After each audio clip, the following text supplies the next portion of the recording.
이러므로 내가 그리스도 안에서 아주 담대하게 내게 마땅한 일로 명할 수도 있으나 도리어 사랑으로서 간구하노라. 나이가 많은 나 바울은 지금 또 예수 그리스도를 위하여 갇힌 자 되어 갇힌 중에서 낳은 아들 오네시모를 위하여 내게 간구하노라. 그가 전에는 내게 무익하였으나 이제는 나와 내게 유익함으로 내게 그를 돌려보내노니 그는 내 신복이라. 그를 내게 머물러 있게 하여 내 복음을 위하여 갇힌 중에서 내 대신 나를 섬기게 하고자 하나. 다만 내 승낙이 없이는 내가 아무것도 하기를 원하지 아니하노니 이는 너의 선한 일이 억지같이 되지 아니하고 자의로 되게 하려 함이라. 아마 그가 잠시 떠나게 된 것은 너로 하여금 그를 영원히 두게 함이리니 이후로는 종과 같이 대하지 아니하고 종 이상으로 곧 사랑받는 형제로 둘 자라. 내게 특별히 그러하거든 하물며 육신과 주 안에서 상관된 네 계리야. 그러므로 네가 나를 동역자로 알진대 그를 영접하기를 내게 하듯하고 그가 만일 내게 불의를 하였거나 내게 빚진 것이 있으면 그것을 내 앞으로 계산하라.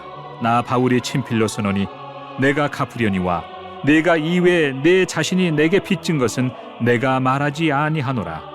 오 형제여, 나로 주 안에서 너로 말미암아 기쁨을 얻게 하고 내 마음이 그리스도 안에서 평안하게 하라.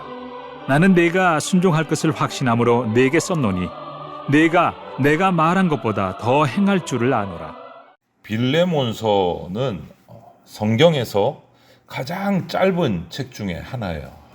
한 장 딱 있습니다. 근데 이 빌레몬서의 이름이 빌레몬서잖아요. 빌레몬이라는 이 이름을 붙이게 된 것은 사도 바울이 로마 옥중에서 편지를 써서 보냈습니다. 이 편지를 한 장짜리를 써서 보냈는데 그 편지를 받는 사람 이름이 빌레몬이에요. 그래서 빌레몬에게 보낸 서신서가 빌레몬서예요. 그런데 이 빌레몬서에 오늘 우리도 읽은 본문에도 나오지만 오네시모라는 사람의 이름이 등장을 합니다. 오네시모는 본래 이 빌레몬 편지를 받는 빌레몬이라는 사람의 노예, 종이었습니다. 그런데 이 주인 빌레몬에게 뭐 어떤 실수를 저질렀는지 기록이 없어서 우리는 알 수 없지만 아무튼 그 당시에는 노예가 있던 이 노예 제도가 있던 시대였기 때문에 이 주인 빌레몬에게 무슨 실수를 했는지 어떤 재산을 축냈는지 하여간 좋지 않은 일로 인해서 도망을 쳤어요. 주인으로부터 도망을 쳤습니다. 그래서 떠돌다가 뭐 로마 옥중에서 무슨 이유인지도 모르겠지만 하여간 로마 옥중에 갇히는 죄수의 몸이 됐어요. 오네시모도. 그런데 그 옥중에서 누구를 만났느냐? 같이 옥에 갇혀있는 바울을 만났어요. 그리고 바울로 말미암아서 복음을 받고 믿는 자, 그리스도인이 된 거예요. 그래서 이 본서 빌레몬서는요, 사랑의 서신이에요. 이제 오네시모를 다시 빌레몬에게 돌려보내면서 사도 바울이 간곡하게 적은 것이 빌레몬서예요. 옛날의 오네시모가 아니고 이제 완전히 믿음으로 복음으로 새 사람이 된 이 오네시모를 사랑해달라라고 간청하는 내용이 이 바로 짧은 한 장인 빌레몬서의 내용이에요.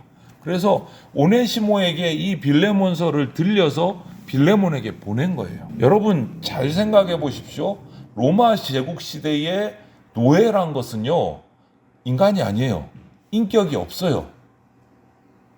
그냥 주인의 재산일 뿐이에요. 소유물이에요. 도망쳤다? 그냥 잡히면 죽이면 그만이에요. 뭐 아무 그게 없어요. 마음에 안 든다? 팔아버리면 끝이에요. 그냥 소유물이에요. 그러던 시대였어요. 로마 시대. 그런데 무언가 잘못해서 도망쳐서 있던 숨어 지내던 그 오네시모를 편지 한 장 딸랑 써서 손에 쥐어가지고 도망쳐 나온 주인에게 다시 돌려보낸다?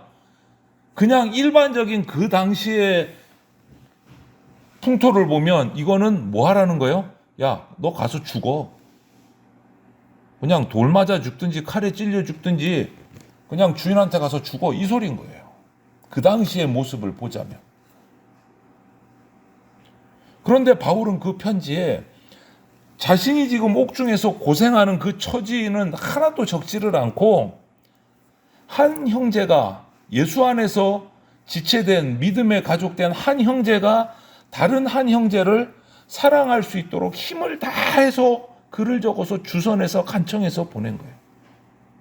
주인과 종이 아니고 주 안에서 한 지체된 자가 또 한 지체를 사랑할 수 있도록 보낸 거예요.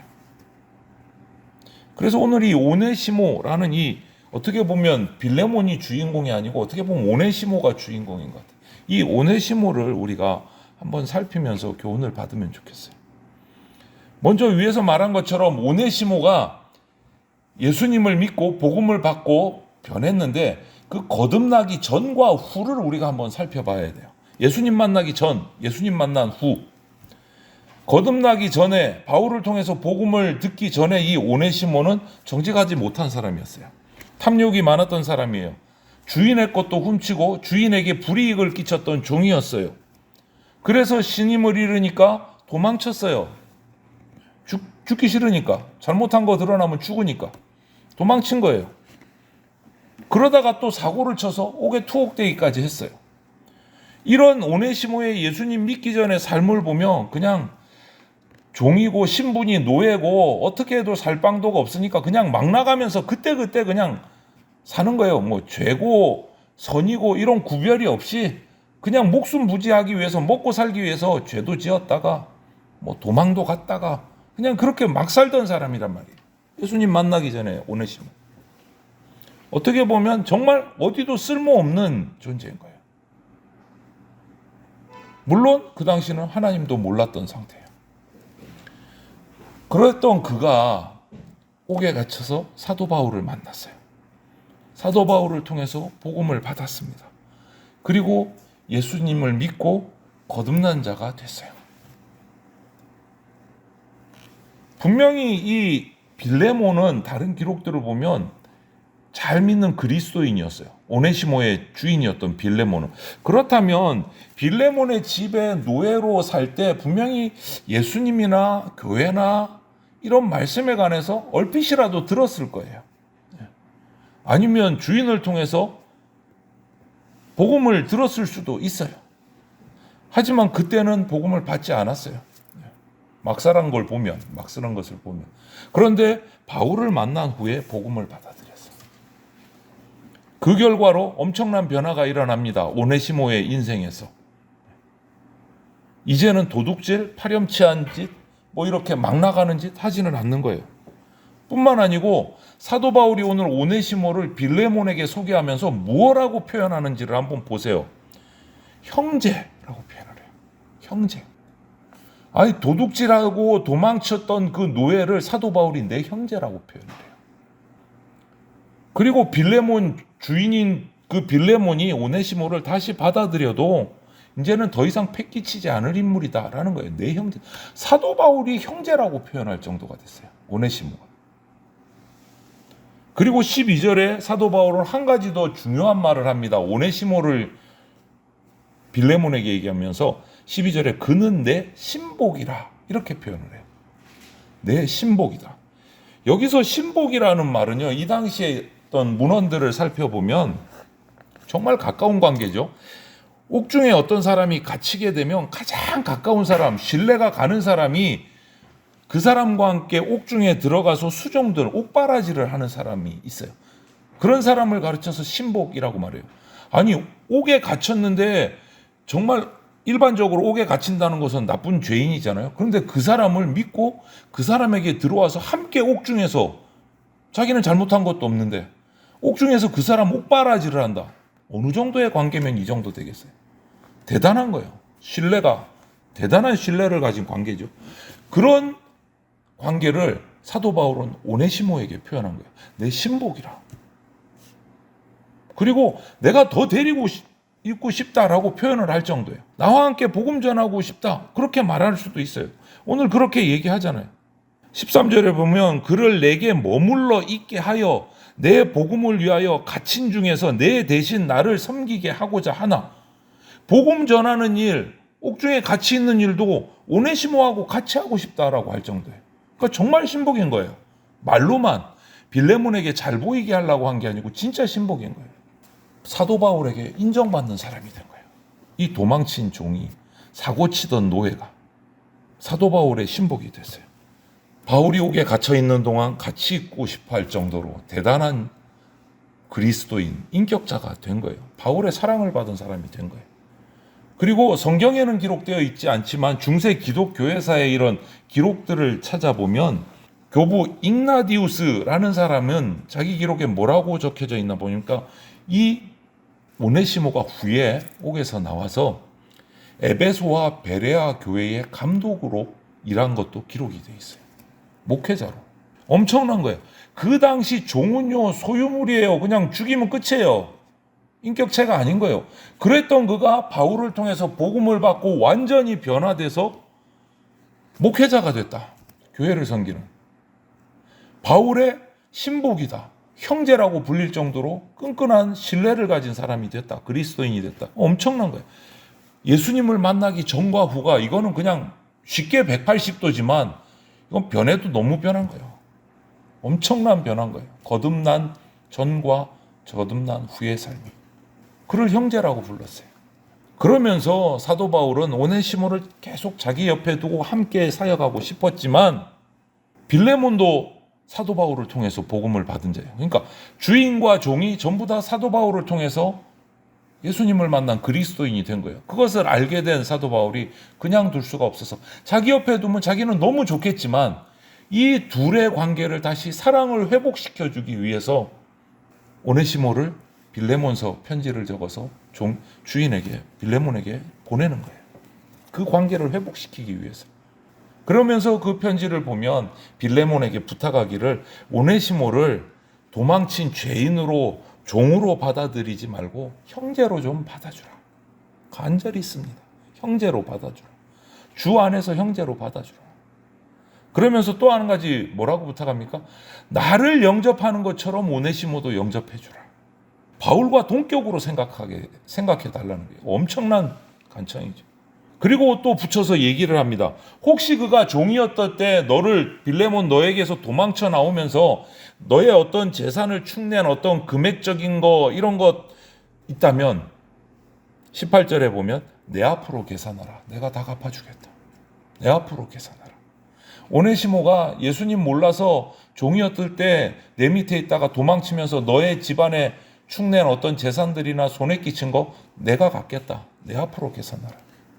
그러면서 또 말하는 게 뭡니까? 내가 직접 썼다. 친필로. 누구한테 쓰라는 게 아니에요. 이거는 바울이 직접 쓴 거예요.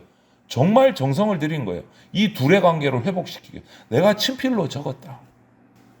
그러니까 이 편지 받고 종이나 죄수로 취급하지 말고 형제로 받아주고 나를 영접하듯이 영접해주고 그가 손해 끼친 거 있으면 나한테로 다 계산서 넘겨라.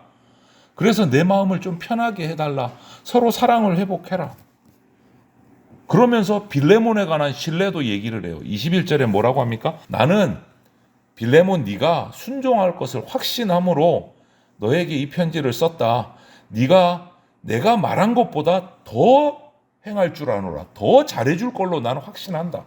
빌레몬에 대한 신뢰도 확인을 해주는 거예요. 나는 정말 확신한다. 네가 이 편지 받고 순종해서 형제로 나보다 더 잘해줄 것을 나는 믿는다. 이렇게 편지를 써서 보내는 거예요. 종과 주인, 그것도 보통 종도 아니고 사고치고 도망간 종, 죽어도 아무도 말 못하는 그 종을 형제로 사도 바울과 같은 동격으로 받아주라. 그러면서 너는 그렇게 아니 그거보다 더 잘해줄 걸로 내가 믿는다. 여기서 우리가 사도 바울의 열정적인 사랑을 보게 되는 거예요. 열정적인 사랑. 그런데 흔히들 말하기를 우리 그리스도인들, 성도들 가운데서도 그래요. 교리적인 인물은 진짜 냉정하다. 뭐 칼같이 자른다. 말씀에 따라서 율법에 따라서 뚝딱뚝딱 잘한 건 잘한 거고 못한 건 못한 거고 사정 없다. 이렇게 교리적인 인물을 평가하는데 여러분 그런데 사도 바울보다 더 철저하게 교리적인 인물이 어디 있습니까? 바리새인도 보통 바리새인이 아니에요. 최고의 교수에게 발인 바리새인 중에 바리새인 출신이에요. 율법에 똑 떨어지는 사람이에요. 그런데 그런 사람이 죽어마땅한 도망친 종을 주인에게 보내면서 자기 손으로 직접 간절하게 편지를 써서 그가 손에 끼친 것은 내가 다 갚아줄게. 서로 용서하고 사랑해서 하나 되라. 여러분 우리 성도는 그리스도인은 이 사도 바울의 모습을 보면서 우유부단한 그런 거 하면 안 돼요. 말씀에 똑바로 서는 게 그렇다고 냉정한 거 아니에요. 말씀에 깊이 알고 말씀에 바로 서면 사랑하는 사람이 됩니다. 말씀을 어설프게 아니까 말씀 가지고 뭐 이거는 잘했네 저거는 못했네 정죄를 하고 칼을 난도질을 하는 거예요. 말씀을 깊이 알고 바로 알면 오늘 이 사도 바울과 같은 사랑의 모습이 나요. 열정적인 사랑의 모습이 나오는 거예요. 어설프게 하니까 엉뚱한 짓 하는 거예요. 우리가 누군가를 나로부터 차별을 한다면 그거는 나한테 사랑 없다는 징표예요. 저나 여러분들이나 내가 아직 말씀을 똑바로 알지 못했다는 징표예요. 차별을 한다는 거. 만일 빌레몬이 사도 바울의 이런 간청을 듣고도 그 말에 불순종해가지고 오네시모 너 딱 잘 걸렸어. 한번 넌 죽어봐. 그를 괴롭히고 학대하고 배척하고 쫓아내고 로마 그 병사들에게 넘겼다면 도망친 종으로 넘겼다면 이거는 정말 그리스도인 빌레몬이지만 아주 비성경적인 차별인 거예요. 만약에 그가 순종하지 않았다면. 여러분 성경뿐만 아니라 우리 인류의 역사를 봐도 인종을 차별한 민족은 끝이 비참했어요. 대표적인 게 뭡니까? 서양으로 가면 그 독일의 히틀러 나치 그러했습니다.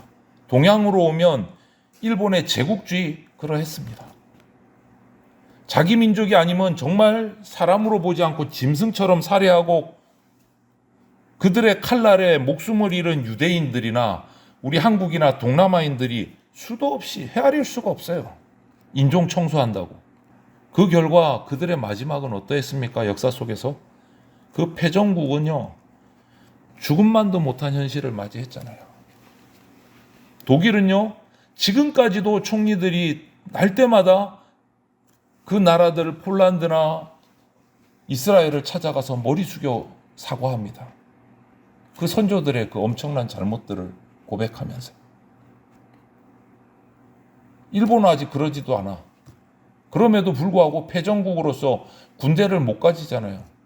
쳐들어가지를 못하잖아요. 전 세계로부터 딱 올무가 씌워져 있는 거예요. 이런 우리 인간의 잔악함들을 보면요. 사랑이 필요하구나. 우리는 인정하지 않을 수가 없어요. 그런데 그냥 사랑 가지고는 안 되는 거예요.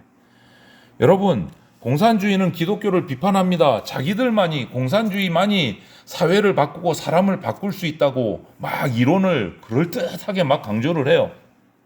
그런데 인간은요, 로봇도 아니고 기계도 아닙니다. 공산주의 사상을 가지고는 사람이 안 바뀌어요. 지금 공산주의를 보세요. 잘 되는 나라가 있는가? 문명 앞에서 인간이 변화되고 하나 될 수 있는 길은 사랑밖에 없어요. 그것도 그냥 인간적인 세속적인 이런 사랑 가지고는 안 돼요. 그런 사랑이 아니고 무조건적인 사랑, 영원한 사랑, 그 사랑이 필요해요. 그 사랑은 오직 한 분, 예수 그리스도의 십자가 사랑, 그 사랑밖에 없어요. 인간의 어떤 제도, 어떤 희생 이런 거 가지고는 이룰 수 없는 사랑인 거예요.